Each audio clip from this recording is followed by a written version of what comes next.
Hello everyone, this is Zeeebo and welcome to this Chaos Zero Nightmare video. So for today's Chaos Zero Nightmare video, we're going to talk about some TLDRs before you commit to Sereniel when she drops on the 24th of December. So first of all, let's break down her kit and then discuss about some of the combo potentials with this unit and also her potential outlook as a DPS. So her kit is actually really unique because she's a tenacity break DPS.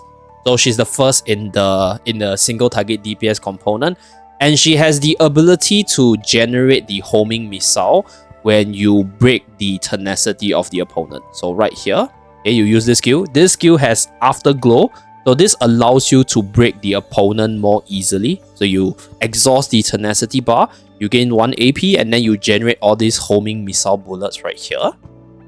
Okay. And after you ravage the opponent with the high tenacity break ability, you generate these missiles to be used as an additional DPS. And then you use this skill over here to draw the missiles and then use it to attack the opponent for the combo potential. So this unit plays around the tenacity break mechanic. And obviously in terms of the current meta, there's a few units that can work really well with her. So first of all, we have Selena, which was showcased in the video. So Selena is good for two reasons. Number one is the tactical maneuver part, where you get increased tenacity damage for the easier break to generate the missiles. But more importantly is the E4 ability to recharge the tenacity. So in the event she's able to generate the missiles every single time she breaks the opponent, recharging the tenacity allows you to generate multiple missiles so that you're able to draw them back with your skill, or use that laser skill to use them all in one turn to burst down the opponent.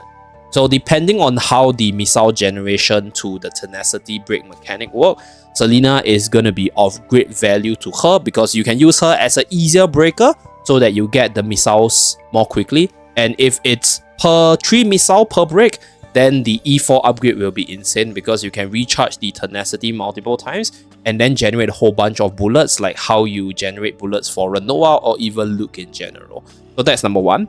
Another thing for Selena will be her ability to actually mark the opponent. So mark allows you to do additional follow-up damage based off Selena's damage output, and this allows you to use her as a secondary DPS on top of being a tenacity support for Sereniel. So this is how Selena will be, I'll say, more used. So right now she's relatively underused, but she does have some potential, just that not with the current pool of units. So with Sereniel's introduction, she's going to be quite good there. So next up, another unit which I think can potentially combo with Sereniel will be Caleb. So Caleb is a unit with the ability to generate shield as well as deal damage and also increase tenacity damage against the enemies. So this tenacity damage, when combined with the instinct element, allows you to break units which are weak to instinct more easily. Obviously, I think Caleb is going to be a very AP heavy teammate, so you probably need some AP support in order to allow the combos to flow more smoothly. But I think Caleb will be able to offer the break capability as well as the shielding for survival in case you don't have other better options. However, based off what we see in the video itself, I think Sereniel is going to be quite AP heavy. So Mika could potentially be the better option for survival, AP generation, as well as combo synergies in general. Because yeah, if Sereniel is able to break the opponent or break the enemies easily with her own kit, then you don't actually need Caleb, and then you just need a lot of AP so that she's able to run through her skills consistently. So that's with regards to some of the recommended partners.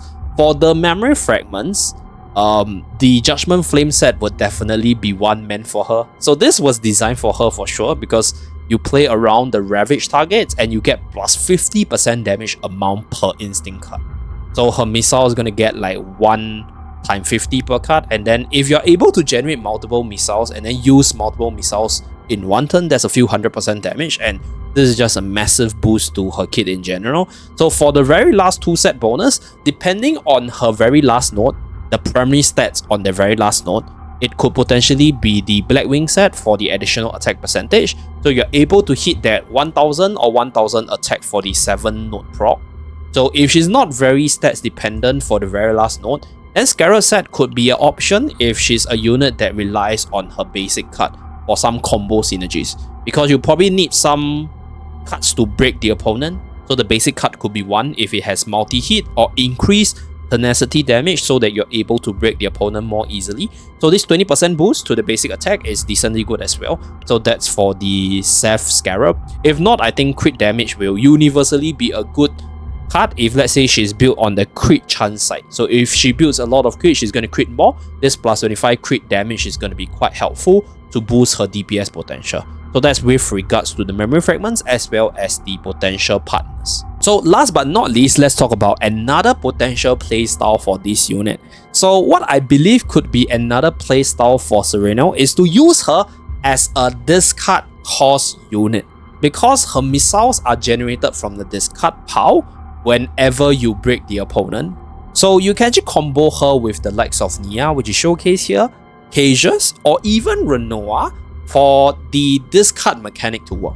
So you can run her with Dimensional Cube, run some discard mechanic, discard the missiles, and then break the opponent, draw back the missiles, and then use it as a discard cost or use it as an additional DPS card.